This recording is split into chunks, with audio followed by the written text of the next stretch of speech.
गवई साहब कुछ भी कह दें फेयरवेल में, मगर उन्होंने पावर का इस्तेमाल नहीं किया है। ये मैंने फाइनल मैं बात कर रहा हूं।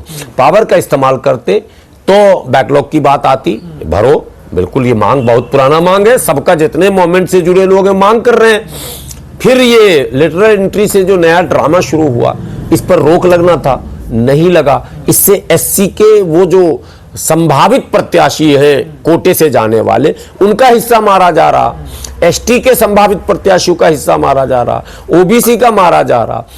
अब आप कहेंगे कि समाज ने मेरा विरोध किया, समाज के लिए आपने कोई उल्लेखनीय काम तो खैर नहीं किया, ये तो मैं कह सकता हूं। और देश के अल्पसंख्यक मुसलमान होने के नाते भी मैं कह सकता हूं कि वक्त के मुद्दे पर भी आपकी राय स्पष्ट नहीं रही। आपका सीए एनआरसी पर भी कोई नहीं आया, आपका 35 से 370 पर भी कोई फैसला नहीं आया, हालांकि उसका अल्पसंख्यक से कोई लेना देना नहीं। फिर भी जेल में बंद बच्चे, उनको जेल में हमारे बंद बच्चों पर आपकी कोई राय नहीं आई। बुलडोजर पर आपने क्या फैसला सुनाया वो मेरे पल्ले आज तक नहीं पड़ा। सारी सरकारें बुलडोजर चला ही रही हैं, ठीक है। जो एक हिंदुत्व का वेव है, हिंदू राष्ट्र के नाम पर जो सड़कों पर एक उपद्रव हो रहा, उस पर न्यायालय के द्वारा कुछ टिप्पणी नहीं की गई। और चुनाव आयोग में जितनी शंकाएं चुनाव आयोग से जताई जा रही है, जितनी शिकायतें चुनाव आयोग से की जा रही है, उसका निराकरण या समाधान भी नहीं मिल पाया। एसआईआर की सारी त्रुटि अदालत के सामने रखी गई, लेकिन गवई साहब का कोई स्पष्ट आदेश नहीं आया। उसकी बानगी अब फिर मिलने लगी कि सुसाइड अभी भी लोग कर रहे हैं, बंगाल में कर रहे हैं, बंगाल में, गुजरात में, अब उत्तर प्रदेश में भी आप सुन लीजिएगा। तो ये आखिर गवई साहब को मैं, अगर आप कहेंगे कि 10 में कितने नंबर दोगे, तो मैं तो 10 में 4 नंबर से ज्यादा नहीं दे सकता हूं। मैं बहुत सफल, हाँ मुझे फक्र है कि समाज का एक बंदा वहां तक पहुंचा है और वो रिटायर हो रहे हैं, लेकिन मैं उनसे विनती चलते चलते करता हूं कि कम से कम अपने पूरे उस क्या कहते हैं अनुभव का, जो आपने न्यायिक व्यवस्था में रहकर प्राप्त किया है, उसका उल्लेख किताबों में, लेखनी में जरूर करेंगे, कहीं गुम न हो जाएंगे। समाज का कर्ज अभी आप पर बाकी। वर्गीकरण पर समाज में दो हिस्सा था।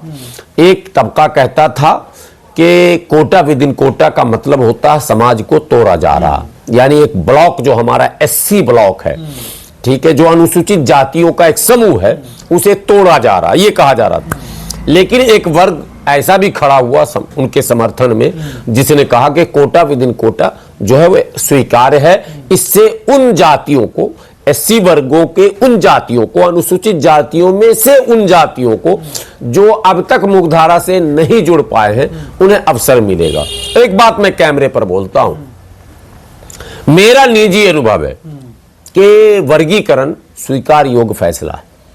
सरकार की मंशा क्या है मैं नहीं जानता हूं, लेकिन वर्गीकरण के बाद मैंने हरियाणा में नॉन जाटव, नॉन चमार जिन जातियों से भी बात की, सबने प्रसन्नता व्यक्त की।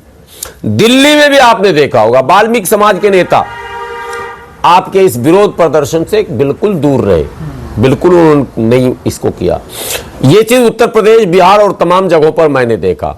देखिए, इस सच्चाई को नकारने से या किसी सच्चाई पर पर्दा डालने से सच्चाई नहीं खत्म हो सकती। इसके साथ साथ उन्होंने क्रीमी लेयर का भी जिक्र किया था ना, कि एससी एसटी के आरक्षण में क्रीमी लेयर भी होना चाहिए। नहीं, वो भी तो साथ में विरोध था। नहीं, क्रीमी लेयर अगर एससी एसटी में, ओबीसी में है, ओबीसी में है, ओबीसी में और एससी एसटी में भी अगर है, नहीं है ना, अभी वो कह रहे हैं होना चाहिए। मैं वहां भी समर्थन में हूं, लेकिन मैं वहां भी समर्थन में कैसे हूं, जब तक ये नहीं होगा। आरक्षण का उद्देश्य है बिल्कुल साधारण परिवार को निकालना और उसे असाधारण बना देना। जैसे बहन जी साधारण परिवार से निकली और अब वो एक असाधारण हो चुकी है। अब वो भारत के मतलब बड़े बड़े जो दुबे जी, चौबे जी, शुक्ला जी, जितने जी हैं, तिवारी जी, त्रिपाठी जी, पांडे जी के बराबर की हो चुकी है। मतलब उनके साथ जाति भेदभाव नहीं होगा, होगा वो अलग लड़ाई होगी। लड़ाई तो वही है ना। नहीं, देखिए थोड़ा सा इसको ऐसे करने का, सिर्फ जाति सूचक शब्द बोल देना या जाति के नाम पर किसी को गाली दे देना, ये एक अलग अपराध है। लेकिन जातियों के उत्थान के लिए सामूहिक प्रयास होना, ये एक मुद्दा है कि जाटव चमार का वो तबका जो आज भी पीछे है, वाल्मीकि और धीमर का वो तबका जो आज भी पीछे है, और तमाम एससी की उन उप समूहों की वो जातियां जो आज भी पीछे हैं, वो भुगता है। बिहार में पासवान परिवार यानी रामविलास पासवान का परिवार, रामविलास पासवान जी स्वर्गीय मंत्री रहे, पशुपति कुमार पारस अभी जीवित है, मंत्री रहे, पीताम्बर पासवान और एक और उनके भाई थे वो भी मर गए, मैं ना वो भी सांसद थे। अब उनके बहू दामाद का भी मसला, वो भी सांसद है। प्रिंस जो पशुपति के बेटा वो भी सांसद हैं। अभी यशराज को उन्होंने लड़वाया था, दूसरे बेटा को, वो भी जीत जाता तो विधायक होता। चिराग पासवान वो भी मंत्री हैं। चिराग पासवान के परिवार में जो भी, तो एक परिवार हो जाता है। पासवान का मतलब, पासवान एससी है। आरक्षण का मतलब तो प्रतिनिधित्व। हाँ, तो प्रतिनिधित्व का मतलब ये नहीं कि एक को पकड़ के रख लिया, वो मनुवादी के गोद में चला गया। दूसरा हमारा समाज का बंदा, वो पढ़ा लिखा तैयार है, वो चाहता है समाज का हम की बात करें, मगर उसको अवसर नहीं दे रहे। जो एससी का कोटा है उस पर घेर कर ये बैठे हो, जितने सुरक्षित सीट है यही लड़ेंगे। हाजीपुर सुरक्षित है तो वो लड़ जाएंगे। तो समस्तीपुर बहुत मजबूत थे, आईपीएस पूर्ण तो बहुत मजबूत था, फिर उनका क्यों सुसाइड करना पड़ा, क्यों इन पे जूता उछाला गया? नहीं, वो ये देखिए, हर चीज को एक साथ नहीं कर सकते। विश्लेषण करने का तरीका ये है कि हर चीजों को थोड़ा थोड़ा अलग कीजिए।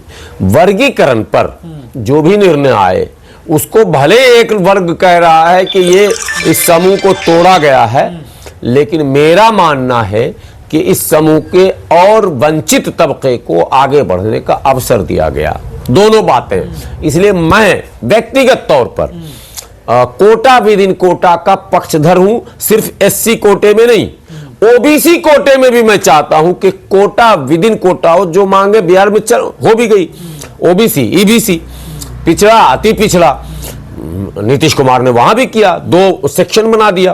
पिछड़ों में क्या था कि एक जाति विशेष के लोग, कोयरी, कुर्मी और यादव। तो आप चाहते हैं आर्थिक आधार पर रिजर्वेशन हो जाना चाहिए? No no no no. तो क्रीमी लेयर का क्या मतलब है? क्रीमी लेयर का मतलब है क्रीम कि ना, जो क्रीम है। अरे मैं कह तो रहा हूं, क्रीमी लेयर लगाना शर्त इसलिए जरूरी है आरक्षण में कि कोई जाति विशेष का खानदानी वर्चस्व न रहे।